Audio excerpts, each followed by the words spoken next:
All right, everyone. I got a special guest. Remember, if you go back to the library, we had a really dope pediatrician come in here and talk about some really fantastic stuff. If you're having a kid, what to look for, really preparing yourself to have the best, healthiest, robust child that you could possibly have. And he's back. Dr. Joel Warsh is a board certified pediatrician in Los Angeles. He's over here just doing his thing, seeing people left and right in parenting, wellness, and integrative medicine. He is the author of Parenting at Your Child's Pace, the Integrative Pediatrician's Guide to the First 3 Years. And those 3 years are very, very important. We got to be doing our best for our kids early on. Dr. Gator has published research in peer-reviewed journals on topics including childhood injuries, obesity, and physical activity. He has been featured in numerous documentaries, films, summits, podcasts, and articles. He is the founder of the parenting masterclass series, Raising Amazing Plus, and the supplement line, Tiny Roots Apothecary. Welcome to the show, Doc. A lot of kids out here, and we're very grateful to have you. Thanks for having me back. And I don't know if I'm a dope pediatrician, but I'll take it. You are a dope pediatrician. Yeah, no, listen, the show was so well received because you really gave us some insights on issues that children are going through. We talked a little bit about just mold. We talked a little bit about eczema. We talked a little about neurodegenerative or cognitive issues for children. And there's so many questions I have since I've seen you. There's a lot of new parents coming in, and there's a lot of hot topics that, have been trending since you've been here last. Mm-hmm. But the thing that has always been in the forefront of my mind is I didn't grow up with screens. I had maybe a little bit of TV. I was watching Michael Jackson, Prince, doing my thing. Mm-hmm. But kids, I have friends who have just newborns, or they've been just their new parents, and they have the iPad with the rubber thing around it, mm-hmm. and they're watching the Coco Melons, and they're watching, they're just in it. What is the effect of so much screen time on our children's brain health and overall health? I think overall it's not great. I think that it's a big boogeyman. It's in the news a lot more these days. Screen time has been talked about. Jonathan Haidt has his new book out, and it's kind of everywhere when we're talking about screens. But to me, I try to break it down a little bit by the ages, right? Because I think it's different for the younger kids than the older kids. If we're talking about the older kids, the average amount of time on screens right now is 7 to 9 hours a day, which is insane. That is a massive number. And the question to me is, well, what are they missing out on if you're on your screen for 7 to 9 hours? I don't think if you're on your screen a little bit, then that's going to be the end of the world. And I'm not an all or none kind of person. I'm not doom or gloom. I think there's a lot of good that we can do from our screens. Social media can be great if you're seeing what your friends are doing or connecting with other people. But at the same time, there's so much stress. There's more stress than ever. And it's very clear at this point that it's negatively affecting our kids and our teens. We're seeing clear connections between mental health disorders. Over 10% of kids have mental health disorders. Suicide rates are going up. And we're just seeing this trend towards increasing stress and increasing disease. And it's very concerning as a pediatrician to see that. Now, when you're talking about the little kids, the American Academy of Pediatrics has a no screen time before 2 policy, which I think is very tough on new parents, because I think that makes it very stressful. And I get the questions a lot from concerned parents about, oh, my screen's in the background, I'm looking at my phone, or there's the TV's on, should I be very worried about it? And I don't think so. I think there's nothing magically inherently so bad about screen time. I think it's really, you have to ask the question of what are they missing? What are they not doing? And are you plopping your kid in front of the screen for 3 hours, or are they watching 5 minutes of some sort of educational content? Mm-hmm. If you're going on a long trip and they're watching a screen instead of screaming the whole time, that could be beneficial. If you need to go to the bathroom or cook something and you put them in front of the screen for 5 minutes, they're watching an educational program. I don't think that's the end of the world. I don't think you need to be very stressed about that. It's if you're putting them there for hours and they're not getting outside and not playing, that to me is where the issue is. It is the issue in the pace of these shows and cartoons. It's too fast for their brains. They can't keep up. Or is it a blue light issue? What is happening with screens in the brain? I think if we're talking about the light, then that's more for sleep. For when I talk about and what I think about watching screens, it's really what they're not doing. So if you're sitting there, it's not that the screen is inherently too fast. It's just you're not learning through engagement. You're watching passively. So can you learn things from the screen? Absolutely, you can. There are a lot of research that shows that.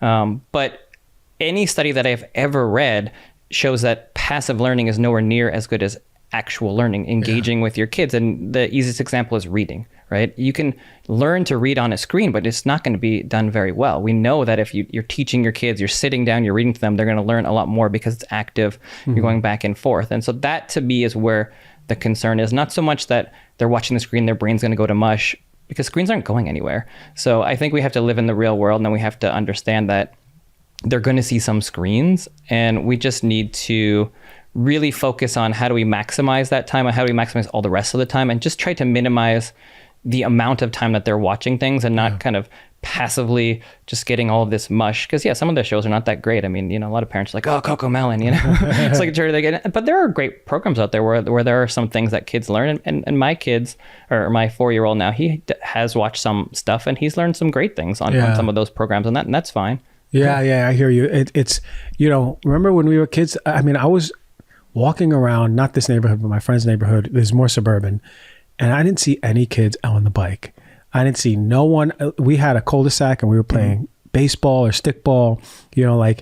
There was a lot of engagement in community. There was a lot more engagement in packs of kids, like little wolf packs of kids moving around. As soon as the sun came down, we went inside. I see a lot less of that. And I wonder what the implication would be over time. I love the way that you had just said, it's like sort of what we're not doing. And to me, what I'm seeing a lot of what we're not doing is being outside, getting our hands dirty, playing without our phones, rolling around the mud. These are things that are really important. Just engaging with nature and the microbiome would be important in itself. Right. What are some of you've been in practice for a little bit now. What are some of the things that you've been seeing rising as far as childhood diseases or complications that you're coming across? I am seeing a lot more of everything. I mean, if we just take a step back, 50% of kids around that have a chronic disease, meaning allergies, eczema, ADHD, mental health concerns, autism. All the rates are skyrocketing basically in every category. And it's really frustrating. Going back to what you were mentioning, I think that we're really not seeing kids outside. We're not seeing kids engage with each other. I mean, maybe they're more on social media with each other, but that's not the same thing. And I take a step back and look at the results. Like, what are we seeing? And we're seeing this massive rate of disease and this massive rate of depression and suicide and mental health concerns in general. And so what we're missing is we need that connection, and the results are what we're seeing. And that to me as a pediatrician is just so, it's frustrating and it's heartbreaking, because again, it's not that we're on screens, it's what we're missing. And what we're taking away from our kids is that socialization, the being out in nature, getting sunlight. We know that vitamin D is related to basically every condition, and yet we're just inside more and more, and we're trying to be so protective over the kid that we're missing the downstream effects of some of those things. Okay, you say that we're protective over the kids, and then I think about like sanitization of the hands and disinfecting everything. Does that have an impact on the child's health?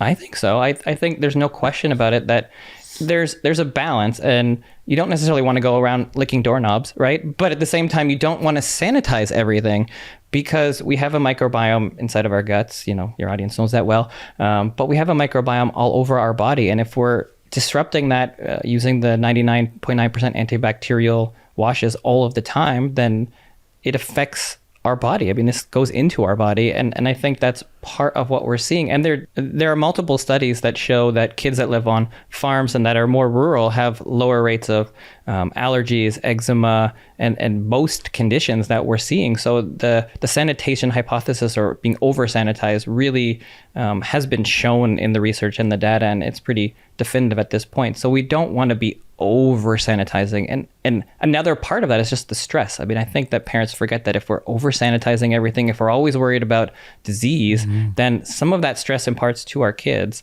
and they're seeing that. And I think it's both parents and kids that are just overstressed these days. Yeah, and you're getting a good insight to not only the childhood manifestation of diseases and conditions, but you're seeing the parents. Are more parents over-sanitizing today? Definitely. I think that when you look at coronavirus in the last few years, right, we're so worried about diseases. A lot of what I post about on social media, especially over that time, was just reminding people like viruses are normal, right? And yes, certainly that was a little bit of a different time, but then even after you come out of that, all these diseases that you see every year, like RSV or the flu. Now they're the boogeyman and there's horrible thing. And we forget like 90% of kids get RSV before they're 2. Yes, you can get really sick, but most kids don't. And you really watch the media over the last few years in the winter, and it's like, oh, hospitals are getting full. Everybody's getting sick with this respiratory disease. And it's like this sensationalism that's scaring everybody. But I worked in the hospital. Like, this is the way that it has been always. It's not new. What is new is how we're reacting to some of these diseases and how sick kids are getting. I think that is more new. And that's because of our crappy lifestyles, and we're just exposed to so many toxins. We're more stressed than ever, and we're not eating healthy. And that to me is what's leading to this chronic disease epidemic. Okay, let's say we got new parents on the horizon now. We got soon to be parents on the horizon. What are some of the most important things we have to start doing right now, even before we have kids, for us, for parents, and then we'll move to children? One of the reasons why I wanted to write the book was because I wanted to talk to parents right at the beginning. And I wanted to start by discussing how important we are in the future health of our kids. Because I just don't think most people think about that. They don't think about their health before they're pregnant. They don't think about their health while they're pregnant. But every decision matters. And I have seen, and I'm not sure if you've seen, but like it seems like in the media, we're kind of pushing disease away from our own responsibility. It's like, oh, it's just genetics. It's just happening. We're just better at diagnosing things. So that's why the numbers are higher. But there's no way that's true. If you just look at autism alone, it was like 1 in 10,000. Then it was 1 in 200. Then it was 1 in 50. Then it was 1 in 35. Then it's now 1 in 22 in California. It's like, that's not because we're better at diagnosing. That's because more things are happening. And so we have to take some responsibility and say, okay, the decisions that we make matter. It's not to be stressed about it. It's just to be mindful. And the first step that I want everyone to do is just to take some ownership that the things that you do every single day matter, and start learning about what it means to be healthy, how to make healthier choices, reading labels, and trying to purchase things that are slightly better. I talk about it as the foundations of health, or the seeds of health. That's kind of my mnemonic. I start the book in the first chapter talking about the Dr. Gator smoothie. And the Dr. Gator smoothie, kind of to make fun of a lot of the other, quote unquote, air quotes, gurus out there. You see them on a TV show and they're like, oh, we got this magical smoothie. It'll cure everything, right? And there's no such thing as that, right? There's no such you put some celery and carrots and that's going to cure all disease. That's not how it is. The reality of the things that make the biggest difference and that what we have control over are those basic foundations. So I start with a big scoop of seeds, which is stress, environment and toxins, exercise, diet, and sleep. And then some of the other things to think about would be getting out in nature, vitamin D, family, love, community. Like, these are the things that really, truly matter. And if you add up every little change over 10, 20, 30 years, that's what matters. But I think that we're so inflamed, we're so filled with chemicals, and our food is so crappy that it's no wonder that every kid gets eczema or a chronic disease, because we're just falling over the cliff and can't handle what our regular lives are exposing us to. You mentioned about autism going up. I didn't know it's been that dramatic over the past few years, but I have noticed that there's more autistic children in my vicinity. I'm actually witnessing more than I did years ago. And I don't know if it's because I'm of age where I'm around people with children, or it's just going up. But have you been struggling with mood swings, like getting really irritated over the simplest things? Someone not emailing you fast enough, or your partner, a lot of you out there, partner leaving dishes in the sink. You're already fired up. You feel like your hormones are out of whack. You feel like you haven't been sleeping well, been stressing a lot, craving foods that you're not used to. Even your skin or your hair, even your muscles, they feel different. Let me talk about a game-changing mineral that can help you feel your best. That is magnesium. Everyone should be on magnesium. It's the absolute must for keeping your hormones balanced and your body functioning optimally. And here's the thing. Most of us are not getting enough, at least 70% of us. And when you're deficient in this mineral, you can throw your entire system out. In addition to hundreds of other chemical reactions, magnesium also plays a vital role in hormonal balancing, glucose metabolism, managing symptoms across different stages of life. This makes magnesium supplementation a great support option for all ages. That is why I'm excited to tell you about the best one out there, Magnesium Breakthrough by Bioptimizers. This is a unique formula that contains 7 different forms of highly bioavailable magnesium, including magnesium orotate. It also supports your hormonal health by supporting sleep, digestive health, and stress management. Nourish your brain and your body with Magnesium Breakthrough. Go to biooptimizers.com/DRG and use the promo code DRG10 to get 10% off of any order. That is BIOPTIMIZERS.com/DRG. Use the code DRG10 for 10% off of any order. If you've been taking a closer look at the products in your life and making big changes to choose healthier options, do not forget about one of the most important areas of. That is where you're spending a third of your life. That is your mattress. We all know how crucial sleep is for overall health and well-being, but did you know the materials in your mattress can have a major impact on the quality of sleep? Many traditional mattresses are loaded with harmful chemicals and materials that can disrupt your health for the long term. That is why years ago, I made the switch to Birch Mattress. That is a GOTS, GOT certified and Green Guard Gold certified brand. Birch uses only natural, non-toxic materials like organic wool and latex, which ensures the sleep environment is free of polyurethane foams, harsh chemicals, and other pollutants that are going to affect your health. The difference has been life-changing. I sleep deeper. I wake up refreshed. I feel better day to day. I don't have to worry about my bed. That's one thing I don't worry about. And with Birch's 100-night sleep trial, 25-year warranty, the flexible financing options that are there make it an investment that is easy for you to make, especially if you're serious about optimizing your health and well-being. Go to birchliving.com/healthyself to get 20% off of your Birch mattress plus 2 free EcoRest pillows during the Memorial Day sale that is coming up. That is birchliving.com/heal-thyself. But when it comes to autism, we don't know what's causing it, right? We don't. We don't. Okay. Which is crazy, right? At this point. It's insane that we have no idea, in theory, right? This is a problem that is so common at this point that you see it everywhere. I don't remember it at all. It definitely existed. I'm sure it existed. You know, we're definitely better at diagnosis. There's no question about it. And that is one part of why it's increased. But it hasn't gone from 1 in 500 or 1 in 200 to 1 in 30 because we're better at diagnosing it. I mean, 40% or so of kids with autism are nonverbal. They're self-harming. They have all sorts of things that we would not have missed, you know, or at least they would have been diagnosed as something else back then. So it's not that we just missed it and we didn't diagnose it. It didn't exist. I mean, we all went to school or whatever we did. You didn't see kids that had all sorts of chronic diseases back then. I just don't remember it. Like maybe somebody had a peanut allergy, maybe, right? Not every other kid. But now everyone has allergies. Everyone has eczema. Everyone has asthma. It's like you can't turn to, you know, a kid on your left and your right and they don't have something. If you have 2 kids right now, one is going to have a chronic disease. That's insane. That if we don't change how we're living, that if you have 2 kids, one would have some sort of serious disease where they need a medication every day. Like that is insane. What when it comes to autism, what are your theories behind it?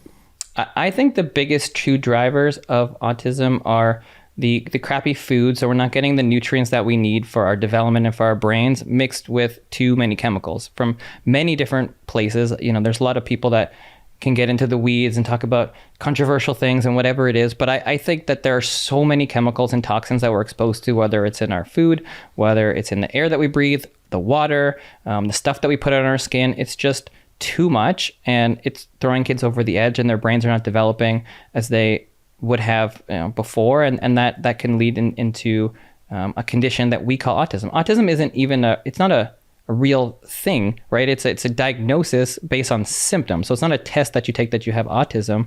I think it's many things, and I think that just like, you know, we think about diabetes, there's type 1 and type 2. I think autism has many different reasons, many different causes, but it's a huge disservice, almost a travesty of health that we're not figuring this out. Like we really don't know. We have some theories like, oh, well, people are being born.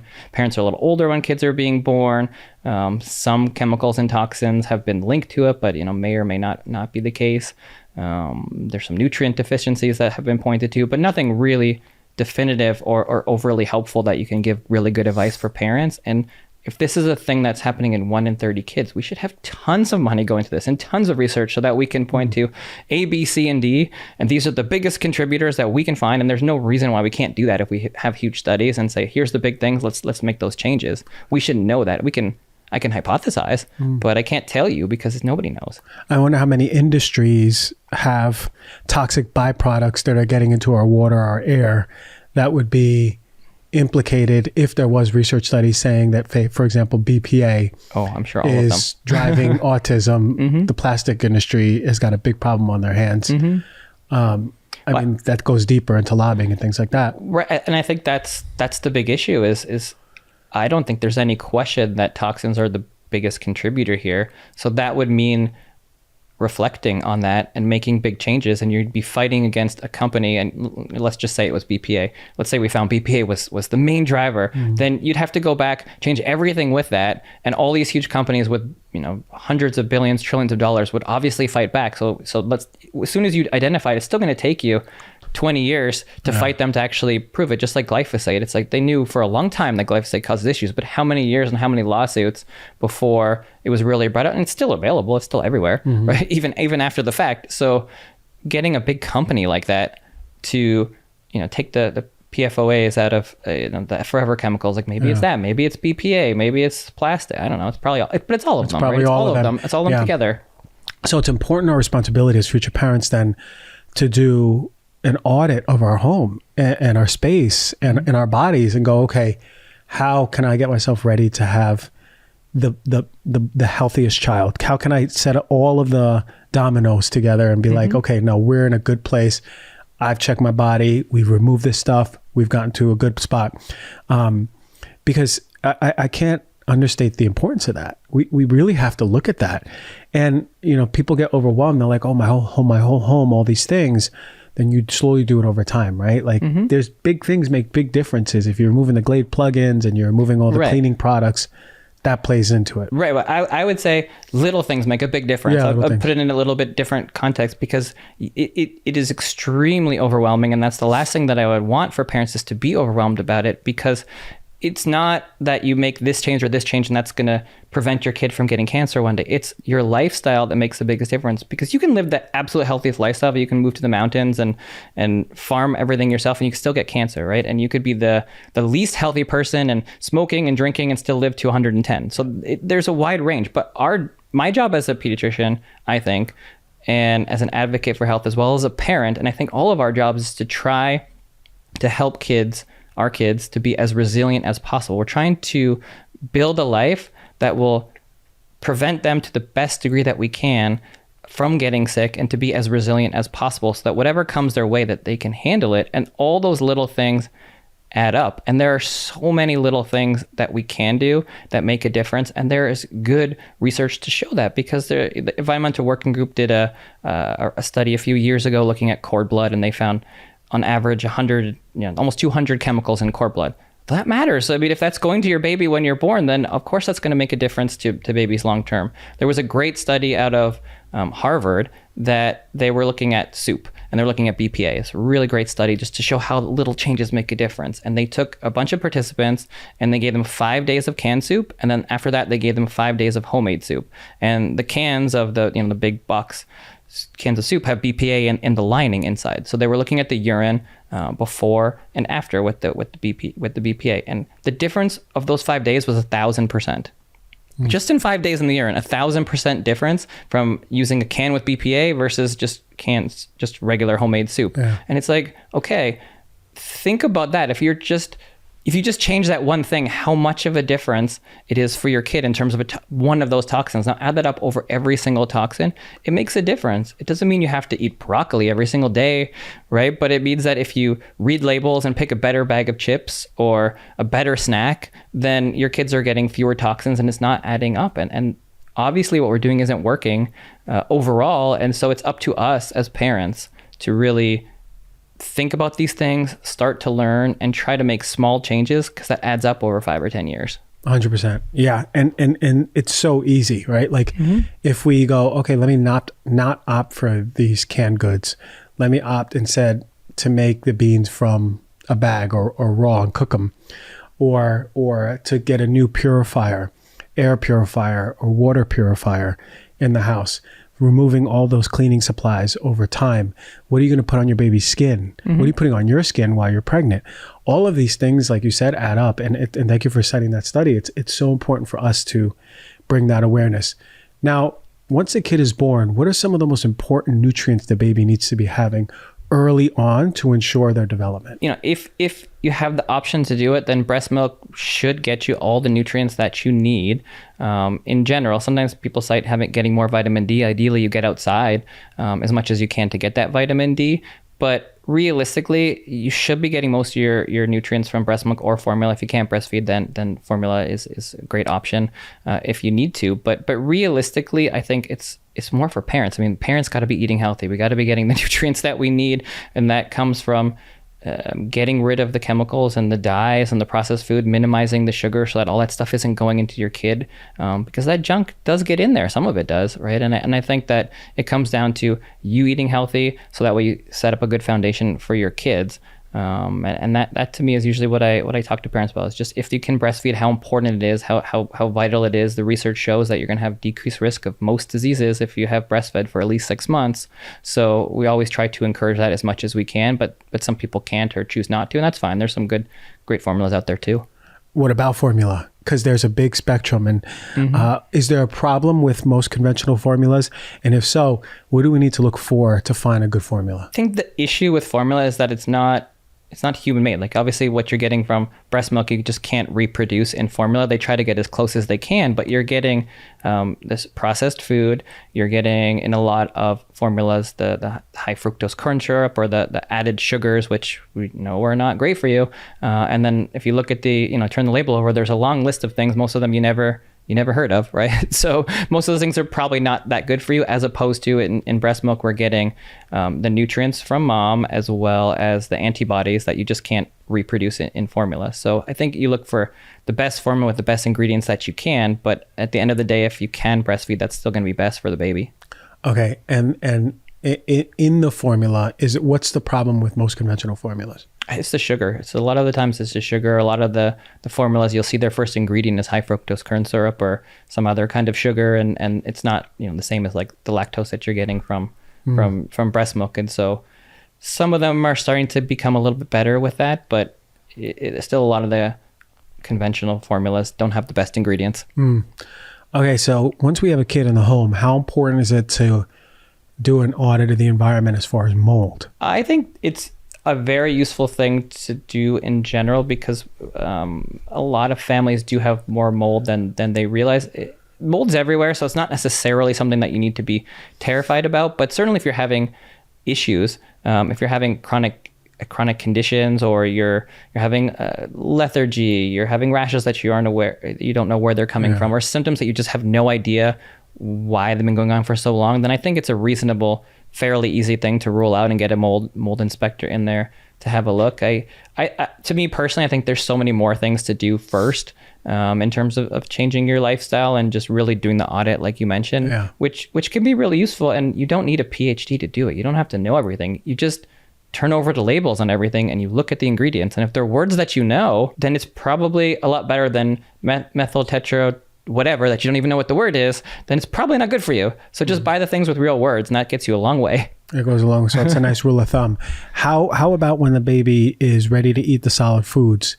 What are some of the most important foods we need to be giving our baby early on? I think you want to start them off with fruits and vegetables. It's not that complicated. It's stuff we hear all the time, but these days there's all these ready-made processed foods that you can give them that are easier. And I understand that people are busy, but anything that's pre-made, anything that's processed, it's been sitting there for a while. It means there's a bunch of preservatives in there, and it's never going to be as good as the food that you make yourself, because you don't know what's in there.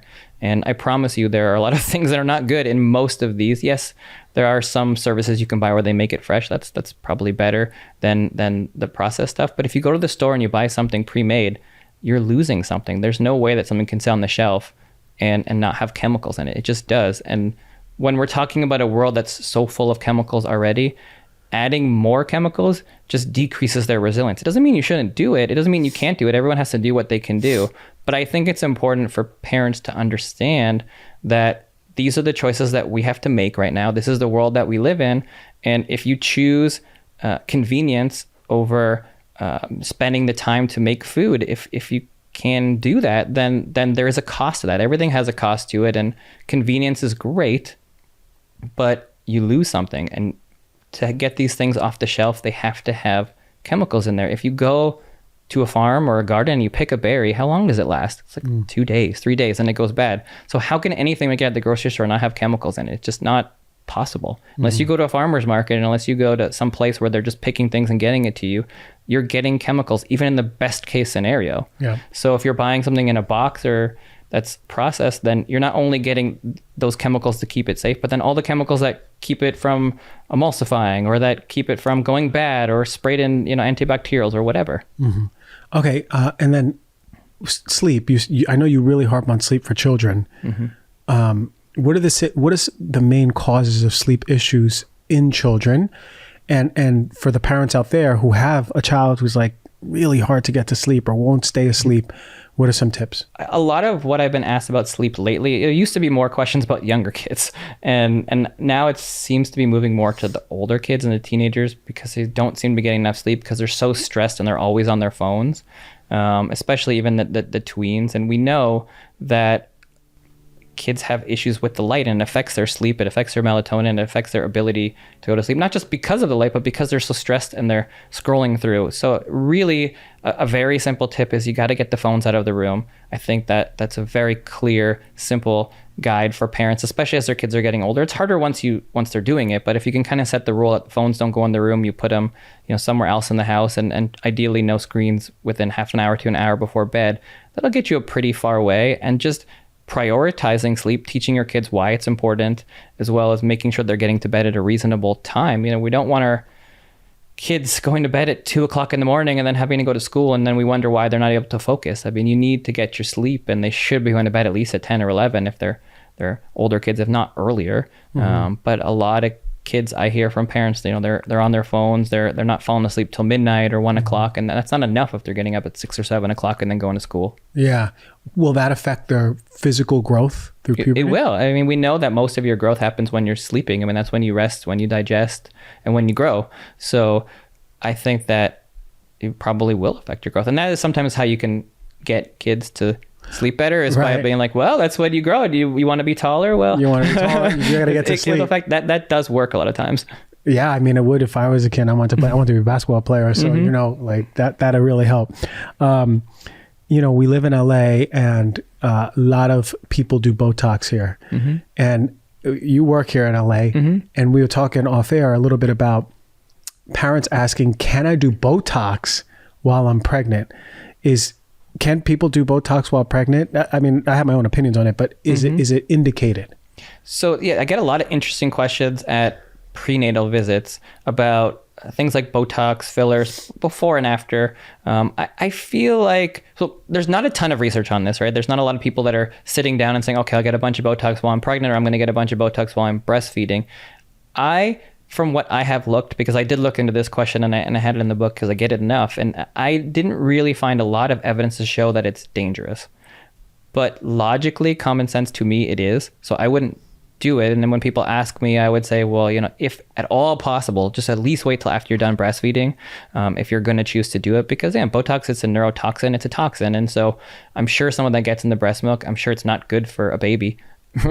So I can't see it being good for a developing baby, and I can't see it being good for breast milk. So I just tell people, if at all possible, just wait till after you're done to do it, because there isn't research to say that it's dangerous, but I don't think we have the research to show that it's dangerous. I think if we did it, we probably would. It probably would be dangerous. So I wouldn't recommend it, is what I would say. And that's usually what I tell parents. What's really hot is genetic screening. People asking questions about that. Is it worth having a genetic screen before you have a baby or while pregnant? I think the genetic screenings can be very helpful to, first of all, if you're doing the earlier genetic screenings, then that can let you know for the doctors to kind of look into what to be watching for. Sometimes parents have to make decisions if they both have recessive conditions that could affect the baby, then they want to know that, even preconception. So that can be really helpful tool for parents to kind of know what to watch, as well as for doctors. And then after the baby's born, there is genetic screening as well, looking for conditions to which we can treat, like PKU or things like that, where if you don't know, then, or galactosemia is another one where they're not able to process galactose, which is good to know, because if your baby's drinking milk, that's all they're drinking. And so you definitely want to know that so you can give them something else. So genetic screening can be very helpful if you can, something that you can afford, especially the bigger panels, which you could do early. And is that just like an at-home test, or do you run that with your patients? So that would be more with the OBs, and you can run those tests with your OB pretty early on, and then also every state has newborn screens, so that would be something you would do after the baby's born. So there's 2 different kinds of testing, and a lot of people are doing it these days. So I mentioned we live in LA, and something really hot is encapsulating the placenta. Is that something that has any medical benefit? Because it's all over TikTok and Instagram. But what about the expert opinion? Let's talk about a game changer in the world of health and fitness. This is Lumen. It is the world's first handheld metabolic coach. Let me tell you a little bit about this game changer. It's a device that measures your metabolism through your breath. And on the app, it lets you know if you are burning fats or carbs and gives you tailored guidance to improve your nutrition, your workout, your sleep, and even stress management, your stress. And here's how it works. You simply breathe into the Lumen device first thing in the morning, and you get real-time feedback on whether you're burning fats or carbohydrates. Lumen then provides you with personalized nutrition plans for the day based on your metabolic measurements. So why does metabolic health matter? Well, think of your metabolism as your body's engine. It's what turns food you eat into energy to keep you going throughout the day. And when your metabolism is optimized, you'll experience benefits of easier weight management, improved energy levels, better fitness results, and better sleep. That's where Lumen comes in. It helps improve your metabolic health with every single breath that you take, offering recommendations to enhance your pre and post-workout, fueling for peak performance and recovery. So if you want to take the next steps in improving your health, go to lumen.me and use the code DRG to get $100 off of Lumen. That is LUMEN.me and use the code DRG at checkout for $100 off. The research does not show that it's beneficial. It has come up more recently because a bunch of celebrities have done it, and a lot of parents do swear by it. And for me personally, I never tell people what to do. I try to, as a doctor, to look at the evidence and then talk about what's reasonable and safe, and then let people make decisions based on what they feel like is reasonable. And it's really frustrating, I think, that medicine is moving a lot more towards telling people what to do as opposed to teaching them. The word doctor comes from docere, which is to teach, like literally. And that's not what's happening these days, right? It's like my way or the highway, do it this way, which it's something like placental encapsulation I don't think is right. I think that it's important to know that the research hasn't shown that it's extremely beneficial. Some people swear by it in terms of they feel like it helps their mood, it helps decrease their depression or postpartum blues. But that's never really been shown to be true. I mean, maybe it's placebo effect, which can be great, and that's totally fine. But you're spending a lot of money to usually freeze dry your placenta and then put it in little capsules and eat it over the next month or whatever it's going to be. And people point to other animals, other mammals that eat placentas after the baby's born, but they're eating it raw. And other animals are eating it raw right after. So it's not the same thing as putting it into pills. So I made the joke in the book. I'm like, well, maybe we need to have a study for people eating raw placentas because maybe there is some benefit there. I don't know who wants to sign up for that study, but maybe that could be, but there hasn't at least been good evidence to show that eating your placenta really, really makes any difference medically. So if you want to do it and you have the funds, I guess you can go for it, but the data's not there. Here's a question that I remember coming up in the past. Someone asked me about it, but I go, this isn't my expertise here, is about when you're breastfeeding, how do you move a child in a healthy way from breastfeeding into healthy foods, that weaning process? So usually for kids around 6 months, they'll start eating. Some kids a little bit earlier, some kids a little bit later, but you really just start by giving them food. I mean, I think that it's interesting because when we grew up, most of us started with rice cereal. That was very common in terms of putting a little bit of rice into the milk. But then now we're seeing a lot more toxicity with rice and other things. So people are worried about the arsenic in there. And I feel like things have moved a lot more to just giving kids real food like avocado or bananas or squash or peas or carrots, which that's what we did for our kids. And I think that's totally reasonable. There's a lot of interesting debate around, do you do baby-led weaning versus giving kids purees? Baby-led weaning basically meaning giving them real food to hold on to. And it's another interesting controversy in parenting because when you look online, there's so much division out there, and it's like, this is the right way, this is the only way, this is the way you have to start eating. And the reality is it probably doesn't make that much difference. There is some evidence that some baby-led weaning could be helpful, but it stresses a lot of parents to give their kids real food, especially at 6 months. And one of the goals of the book is really to try to de-stress parents and to remind people of what the real problems are in the world. And it's like, do I baby-led wean or do I give them a mushy food? Well, there are kids that have no food in the world, so it really doesn't matter, right? Like, what matters is that your kids are getting food. And ideally, I want kids to start off by eating real food that you prepare, that you know what ingredients are in there, and whatever that is, I think that's great. But just start them off with avocado, bananas, peas, carrots, squash, and just keep adding real food. Make it yourself. It doesn't need anything else. Just, puree it or give them little pieces, whatever it is that you're comfortable with. And that's going to start them off in a good direction with actual real nutrients, and try to get it from the best source that you can. If you have a garden, great. That's probably not going to be the reality for most people, but go to a farmer's market, get some stuff every week and mush it up. I like that. It's so simplified. It really is. Just start giving the good food, the real food, introducing it slowly over time. And I wish when I was a baby I had, or at least weaning, I had the palate for all these vegetables. It took me forever to even want to eat vegetables because I just had Pop-Tarts and things like that, when I was a kid. So did I. I mean, but we didn't know different, right? We didn't know different. It was a little different now. What are the top 3 foods every parent should keep an eye on to stay away from for their child? So I would say in terms of, categories, I would say dyes.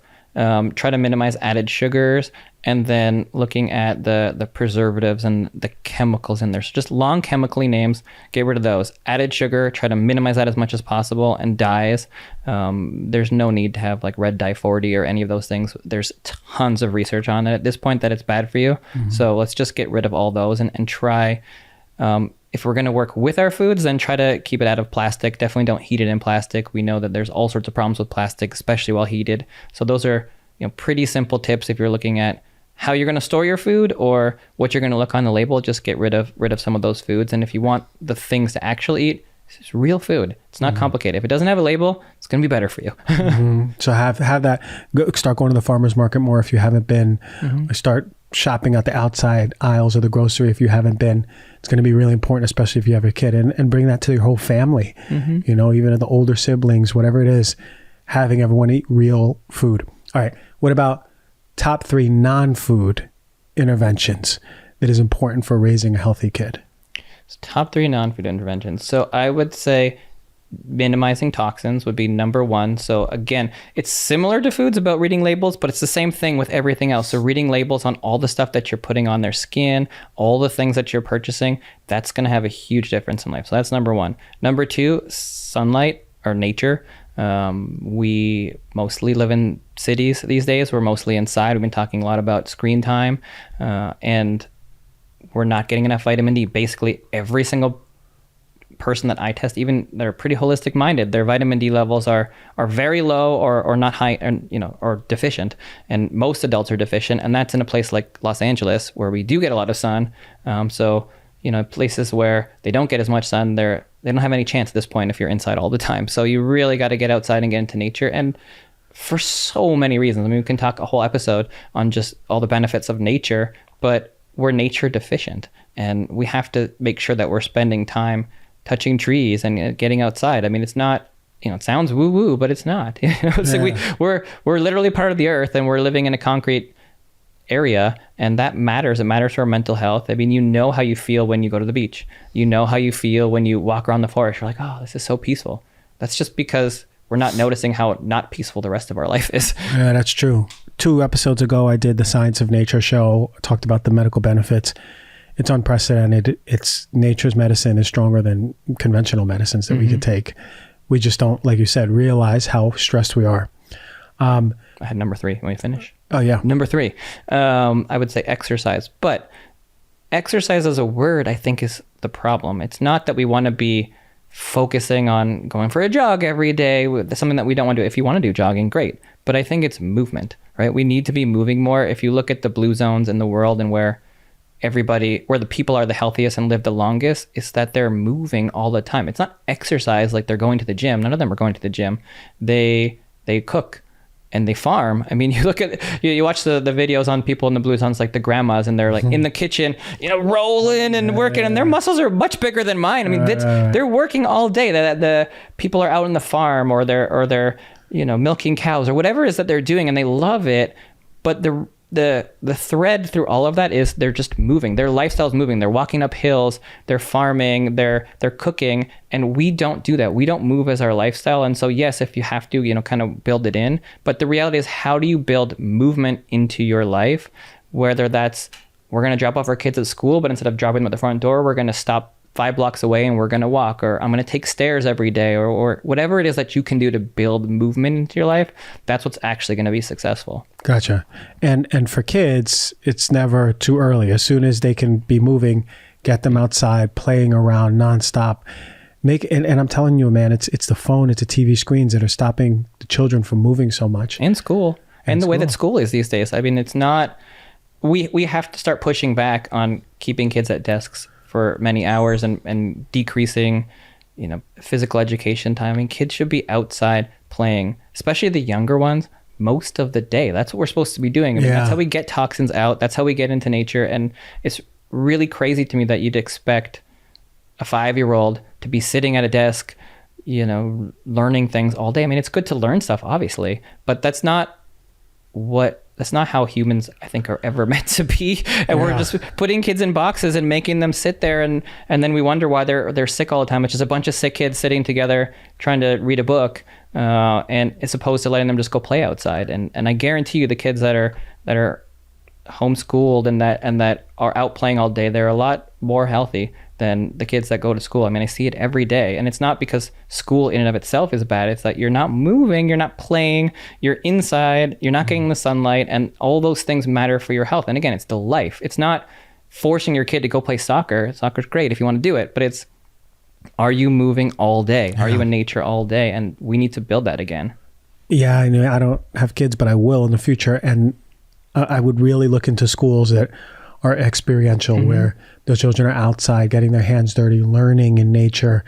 It's so out of alignment with me even in understanding, why would we ever sit down a child all day learning from books versus being outside, learning with their hands, communicating, connecting, learning what teamwork is with their other classmates, and then being taught.